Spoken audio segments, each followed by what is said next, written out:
It became evident that Rama was not going to cut short the period of his asceticism. Bharata returned disappointed to Ayodhya. Rama was not happy over his contact with the sorrowful Bharata and his retinue. People of Ayodhya were likely to go to Chitrakuta now and then. The parental injunction of Rama was to live in Dandakaranya. He could meet with many rishis in the forest. For all these reasons, he vacated Chitrakuta and moved southward. The hermitage of the famous Rishi Atri was resorted to by Rama, Sita and Lakshmana. The reception given to them by the Rishi verged on veneration, for he knew that the advent of these distinguished visitors was to fulfill a great cosmic function. The aged Ranusuya was the wife of Atri. Both the husband and the wife were stalwart spiritual figures. The wife Anusuya in particular is to this day the object of adoration.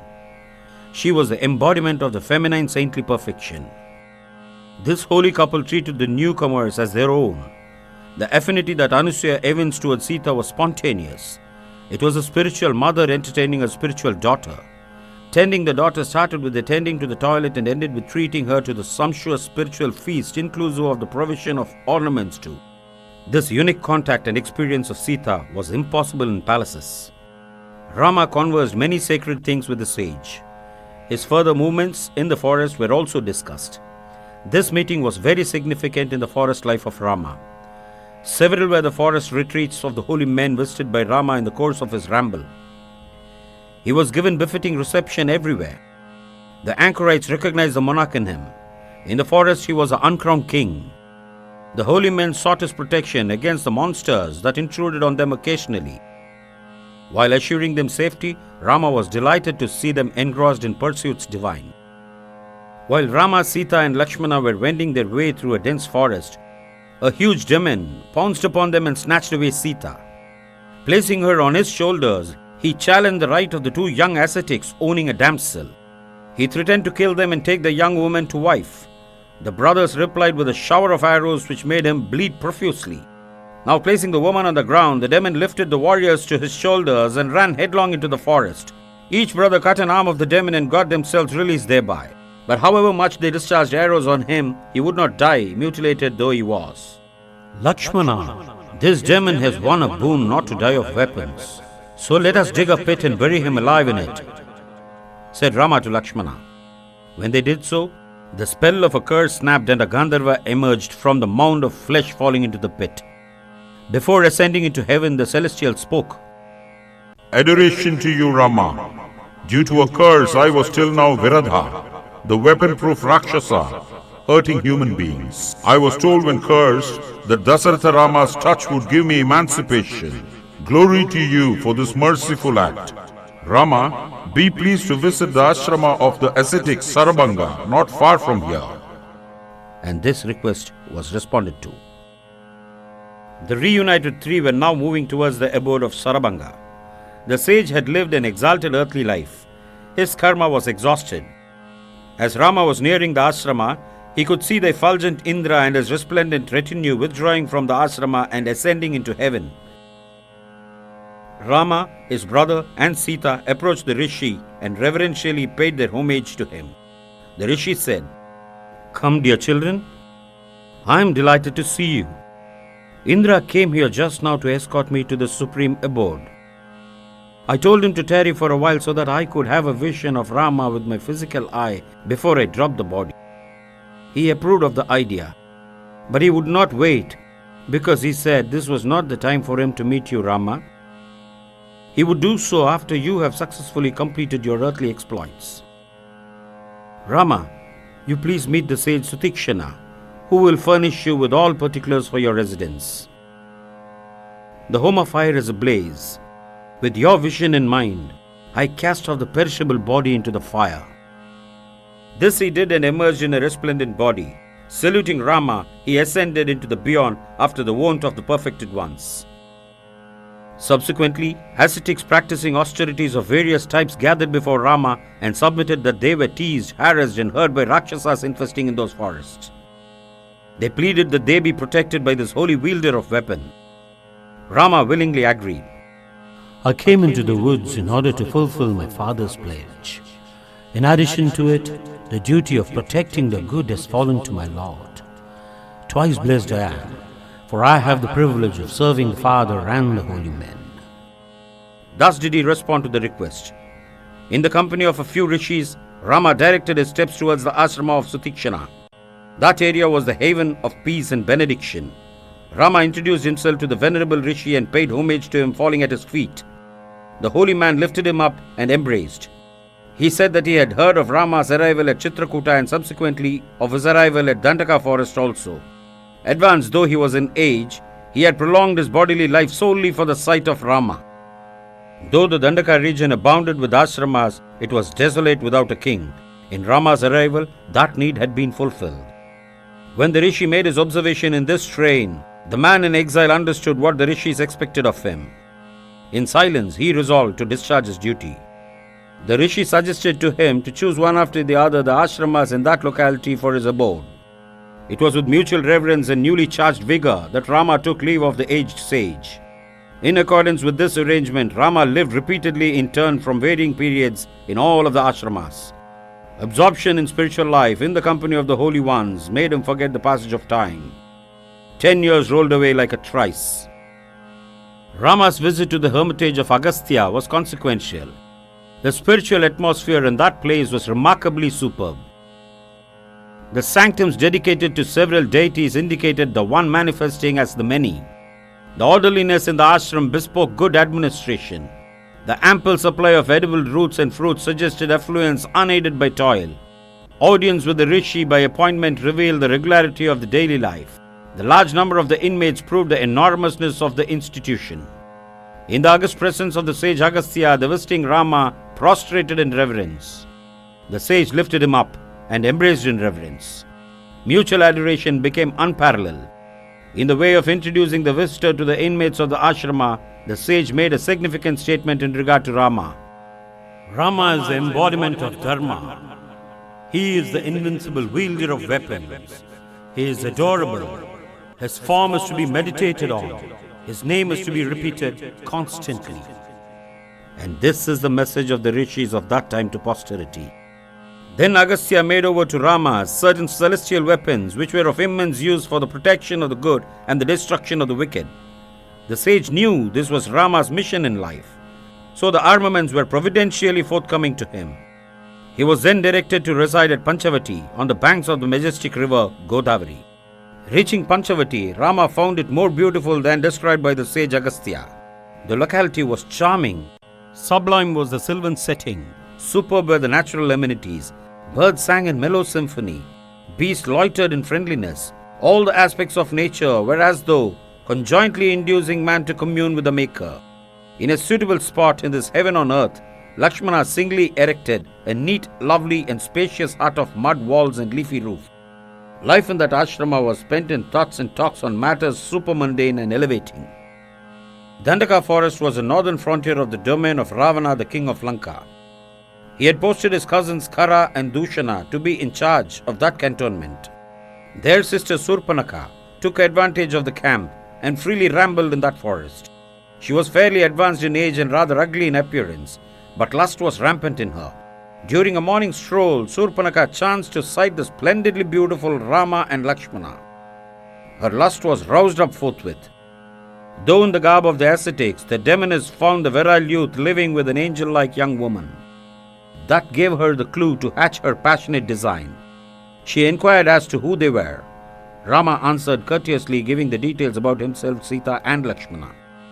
He also gave the reason for his presence in the forest. In turn, he desired to know who the visitor was. Surpanaka announced who she was and desired that Rama abandon the loathsome and lean Sita and chose her to wife. They would then delightfully range the Dandaka forest. With a broad smile on the face, Rama put it to her that he had a spouse and that she might extend her proposal to Lakshmana, who was single. The lust-pegged demoness then quoted the younger brother, paying no heed to decorum. But his rebuff was, "I am but his younger brother, attending on him as a servant. The paragon of beauty that you are, quote him again. You are likely to win his hand." The infatuated intruder mistook this derision for praise. She further hit upon a plan to make her offer effective. If she did away with that slim creature of Sita, her claim on Rama would become paramount. So she pounced on her with a fatal design. But Lakshmana was quick enough to grasp the gravity of the situation. He sprang on the sinister Surpanaka and snipped off her nose and ears instead of killing her in defense of Sita. As the wounded woman was screaming in agony and hastening back to her quarters, the shrill reverberation in the forest was fading away. Surpanaka related her heart-rending tale to Kara. Two brothers together with a woman had transgressed into the forest. It was because of that woman that the domiciled sister of Kara was molested and mutilated. In revenge, she would have them slain and would drink their blood. Kara got infuriated over the mishap. He ordered 14,000 of his trained followers go and slay the impudent intruders. Escorted by Surpanaka, they hastened to the scene of accident and assailed the offenders. Rama remonstrated with them about the woman's misbehavior. He advised the demons to return in peace, but they proved themselves heedless. When action became necessary, he exterminated them, leaving the culprit woman to herself. She flew again to Kara and related the fate of the able fighters. Kara became enraged. He called his brother Dushana and the captain Trisara to take arms. The huge army marched under their leadership. Rama apprehended danger. He asked Lakshmana to take Sita into a cave nearby and protect her. Bow in hands he stood valiant. Wave after wave of the demon forces charged against Rama from all directions. But like moths perishing in a blazing flame, the onrushing hosts were being slain by the shaft ceaselessly darting from Rama's bow. Along with the multitude, Dushana falls slain. Trisara also meets with the same fate. Lastly, a duel ensues between Kara and Rama. This last demon also is done to death. A miracle is noticed in Rama's action. Atomic energy, which is inert, scorches the earth and exterminates all life. Whereas psychic weapon, symbolized as Rama's arrow, weeds out the unwanted evil elements only, which are found harmful to society. Akampana was a solitary soldier who escaped annihilation at the hands of Rama. He speeded on to Lanka, sought audience of the king Ravana and hesitatingly accosted. The Janasthana at Dandaka is completely destroyed. He hesitated because it is dangerous to oneself to carry bad news to tyrants. Ravana flared up and was at the point of striking him dead. Akampana trembled and begged that he would relate the tragedy if protection to him was assured. Who are the gods that dare to destroy my domain? I shall go and do away with them just now, shouted the demon king. Lord, gods dread you. The aggressor is Rama, the son of Dasaratha. With his angel-like wife Sita and warrior brother Lakshmana, he is encamped at Panchavati. This Rama has single-handed killed the 14,000 soldiers of Janasthana. He has also slain Kara, Dushana and Trisira. The cantonment is gone root and branch. I shall trample these worms of men to death in return, roared Ravana and rose enraged. Akampana pacified him and explained in detail the strength and courage of Rama. There was only one way of vanquishing him. He was inordinately fond of his wife, the last word on beauty. If she was somehow stolen away, the man would die of dotage. Giving battle would prove futile. The tyrant Ravana was a slave to lust. When that weak point in him was kindled, he started admiring Akampana's wisdom. The loss of Kara and his hosts was nothing compared to the prospects of gaining one more beautiful wife. Ravana flew northward in his flying chariot to the dwelling of Maricha, who received him with due honor. Now this was the demon who was in the habit of defiling the yajna of Vishwamitra and who was thrown into the mid-sea by the arrow of the then lad Rama. Since then he had become reformed.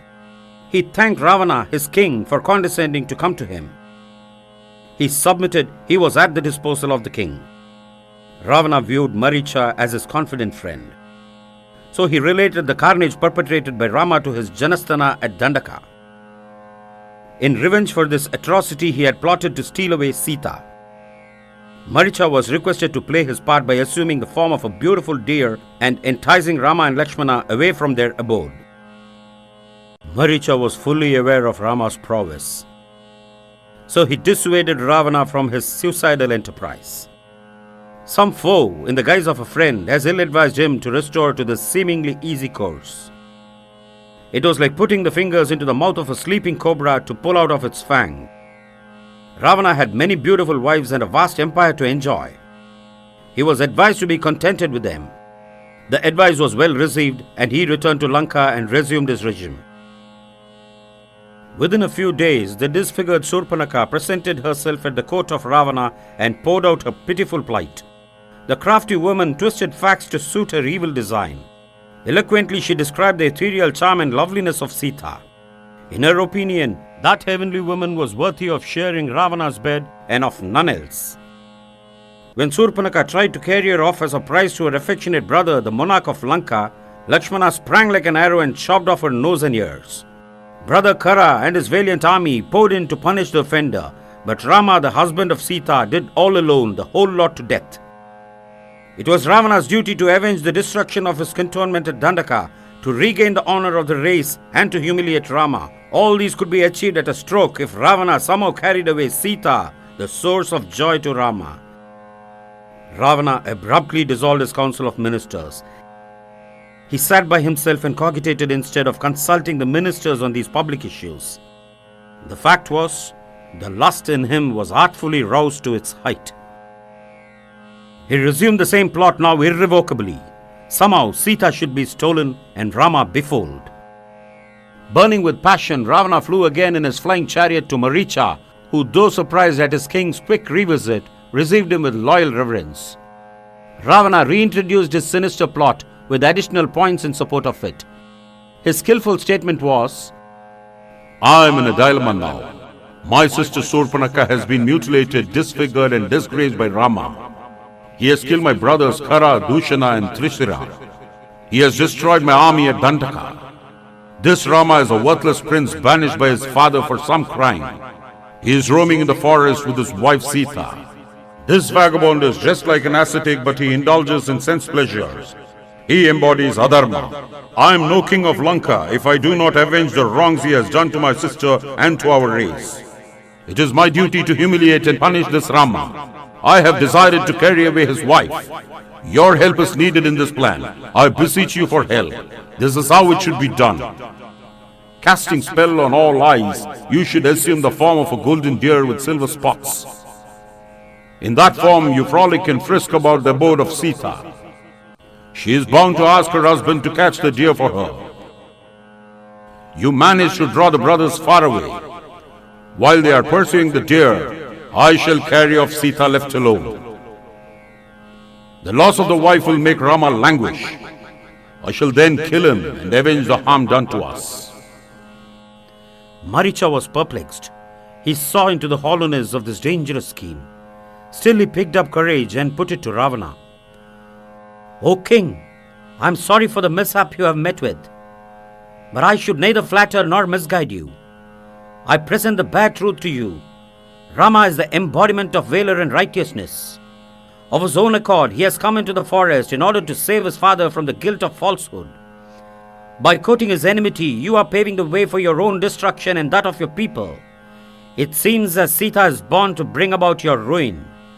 How dare you cast longing eyes on Sita? Will she ever yield to you? You will be burned to ashes if you violate her chastity. If you are opposed to Rama, fight with him openly. Do not pursue a fraudulent path and invite me to be a party to it, death trap as it were. Now Ravana spoke in authority.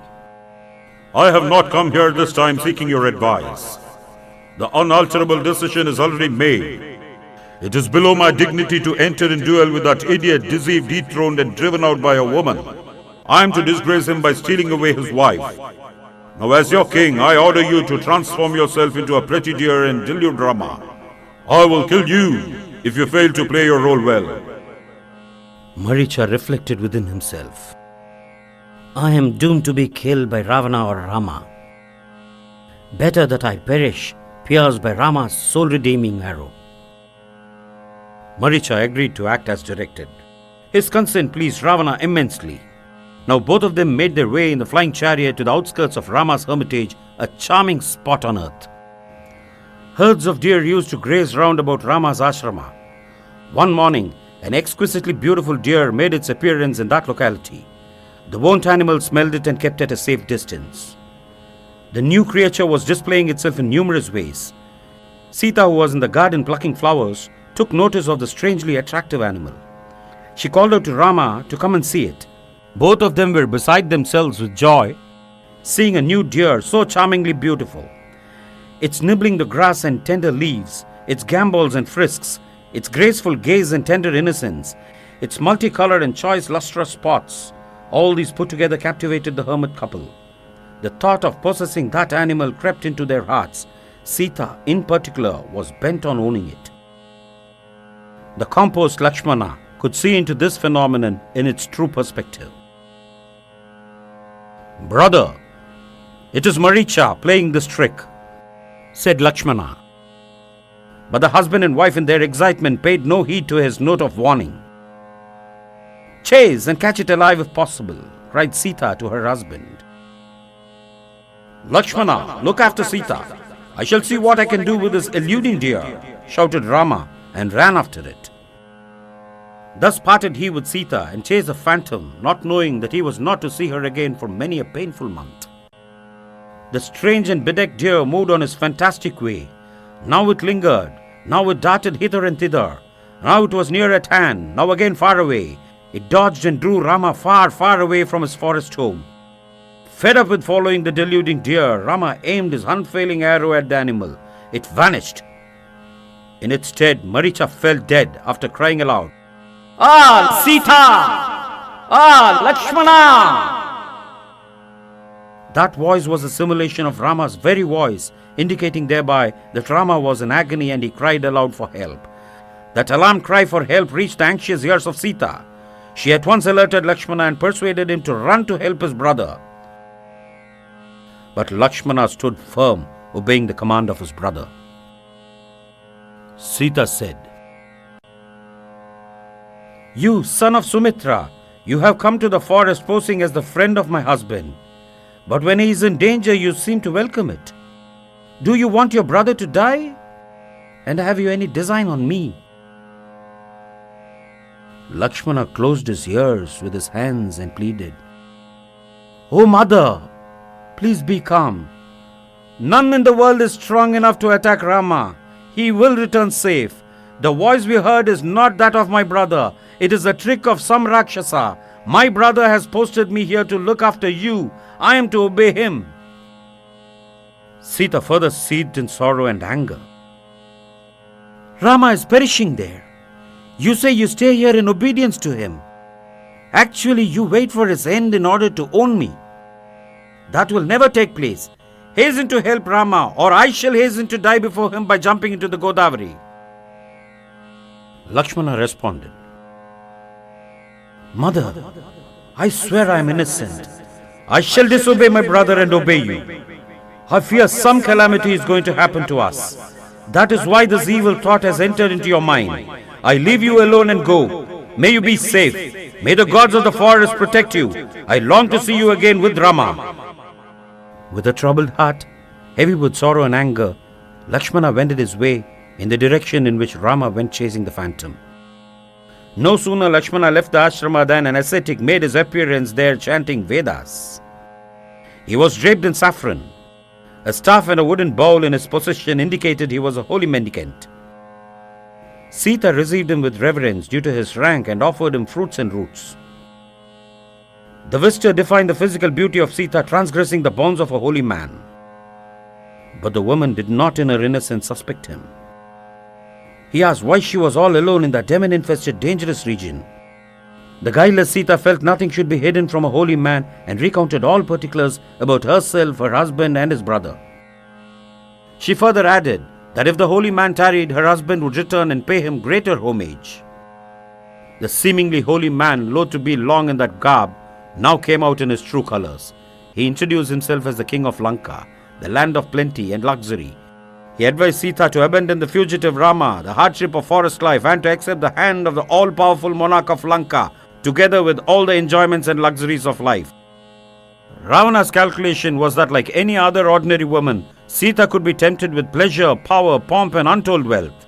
And the best way to disgrace Rama was to induce Sita elope with him. The erstwhile meek Sita now flared up like a lioness.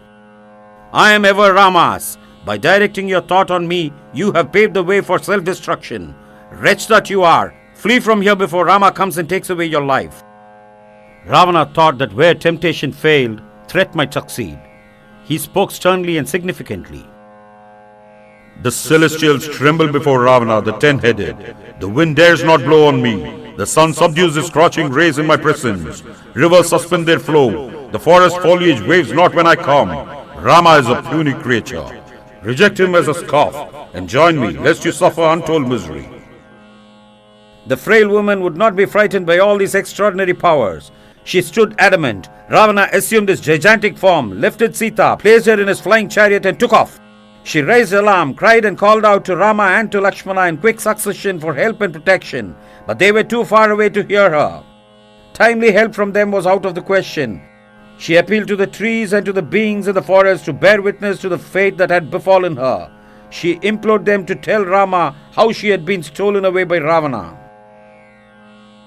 Jatayu, an aged vulture king, was living a life of retirement in that locality. He was once the friend of the late king Dasaratha. Some time back he had introduced himself as such to Rama and offered to be of any little service to him. This Jatayu, half awake, vaguely heard the wailing of Sita and alerted himself. Finding that Ravana the valiant was stealing her away in his own, he pounced and arrested the flight. A terrible tussle ensued in which Jatayu was ultimately maimed fatally. The helpless Sita in tears prayed to him to see that the tragedy was communicated to Rama. As she was being conveyed southward, she saw 5 monkeys seated on a rock intently gazing at the sight up in the air. She dropped her yellow scarf and a few jewels, hoping that they might be taken to Rama. The Devas in heaven looked at this event on earth and exclaimed that now Ravana's days are numbered. He carried Sita as a symbol of his own death and reached his palace in Lanka. Ravana took Sita around his magnificent palace and his exquisite pleasure gardens. He displayed his incalculable treasure of gold, silver, gems and ornaments. He who never bent his head before woman now touched the feet of Sita with his 10 heads and implored that he and his vast empire might be accepted by her. Sita was blind to the opulent wealth and yield to the tempting flattery. Ravana gave her time to reconcile and ordered a group of demonesses to keep her captive in the Ashoka grove. They were to adopt all possible means, fair and foul, to win her over to Ravana. Just in a few hours, this was a plight in which circumstances had placed Sita. Now we shall revert to Rama's bewilderment. It was only when Maricha fell dead that he realized he was duped. Lakshmana was right in the warning he gave. The worst part of the trick was that the dying demon called out for Sita's and Lakshmana's help, imitating the voice of Rama. He was therefore filled with concern about the developments in the ashrama. He hastened homeward, cogitating upon several possibilities that might have happened. Presently, Lakshmana made his sorrowful appearance. Rama was shocked to see him alone. "Why have you left Sita unprotected and come here?" he asked anxiously. The younger one answered in tears, "What else could I do, brother? Hearing the semblance of your voice for help, she urged me to hasten. I remonstrated no harm would take place to you. She charged I had a sinful design both on you and her. I swore I was innocent. She threatened she would die if I did not run to your rescue. So I am here." "Oh, will we see Sita again?" sighed Rama. The brothers hurried homeward. They saw the ashrama empty. They called out to Sita. They ran hither and thither, hoping against hope to see her. Alas, she was lost. Rama sank in despair. The Rakshasas had eaten her up. Rama became stupefied. Lakshmana infused life into him. He said, "Despondency never pays. A resolute man conquers fate. He makes the impossible possible. Let us make a diligent search in the forest. We are likely to get some clue." The two brothers went round everywhere calling out Sita's name, but there was no trace of her. They intently looked at a herd of deer as if appealing to it to give some inkling of Sita's whereabouts. All the innocent animals looked up to the sky and moved southward.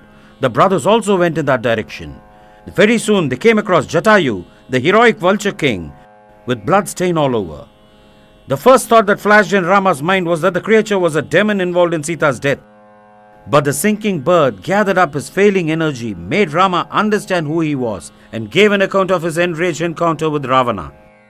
"Oh Rama, the loud wailing of Sita woke me up from sleep. I found the wicked Ravana carrying her away captive. I charged him with cowardice and shamefulness for a warrior king to steal a woman during the absence of her husband. but the demon proved callous to right conduct.